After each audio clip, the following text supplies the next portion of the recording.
ನೀವು ನಿಮ್ಮ ಬಾಸ್ನ ಕೈ ಕೆಳಗೆ ಕೆಲಸ ಮಾಡ್ತಾ ಇರ್ತೀರಾ. ಕೆಲಸ ಮಾಡೋದು ನೀವು, ಕ್ರೆಡಿಟ್ ತಗೊಳ್ಳೋದು ಅವರು. ಒಂದೊಂದ್ಸಲ ನಿಮ್ಗೂ ಅನ್ಸಿರುತ್ತೆ ಇಂಥವರ ಕೈ ಕೆಳಗೆ ಕೆಲಸ ಮಾಡ್ಲೇಬಾರ್ದು ಅಂತ.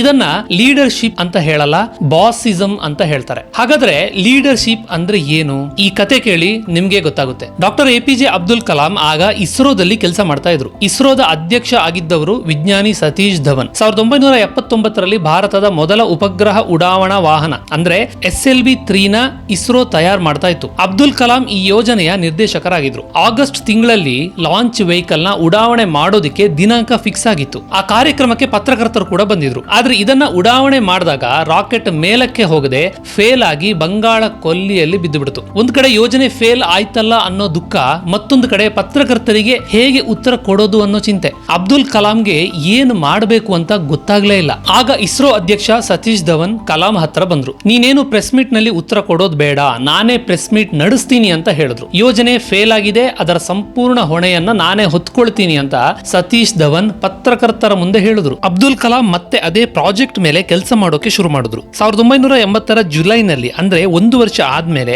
SLV-3 ವಾಹನ ಯಶಸ್ವಿಯಾಗಿ ಉಡಾವಣೆ ಆಯ್ತು. ಈ ವಾಹನ ರೋಹಿಣಿ ಹೆಸರಿನ ಉಪಗ್ರಹನ ಕಕ್ಷೆಗೆ ಸೇರಿಸ್ತು. ಆಗ ಕಲಾಂ ಹತ್ರ ಬಂದ ಸತೀಶ್ ಧವನ್, ಇವತ್ತು ನಾನು ಪ್ರೆಸ್ ಮೀಟ್ ಮಾಡಲ್ಲ, ನೀನೇ ಮಾಡಬೇಕು ಅಂತ ಹೇಳಿದ್ರು. ಅಬ್ದುಲ್ ಕಲಾಂ ಪ್ರೆಸ್ ಮೀಟ್ ಮಾಡಿ ಪ್ರಾಜೆಕ್ಟ್ ಸಕ್ಸೆಸ್ ಆಗಿರೋದನ್ನ ತಿಳಿಸಿದ್ರು. ಸೋತಾಗ ಸೋಲಿನ ಹೊಣೆ ಹೊತ್ಕೊಳ್ಳೋದು, ಗೆದ್ದಾಗ ಆ ಕ್ರೆಡಿಟ್ ಅನ್ನ ಟೀಮ್ಗೆ ಕೊಡೋದು ಉತ್ತಮ ನಾಯಕನ ಲಕ್ಷಣ. ಬಾಸ್ ಅಂದ್ರೇನೆ ಬೇರೆ, ಲೀಡರ್ ಅಂದ್ರೇನೆ ಬೇರೆ. ಎಲ್ರೂ ಸತೀಶ್ ಧವನ್ ತರ ಆಗೋಕೆ ಸಾಧ್ಯ ಇಲ್ಲ.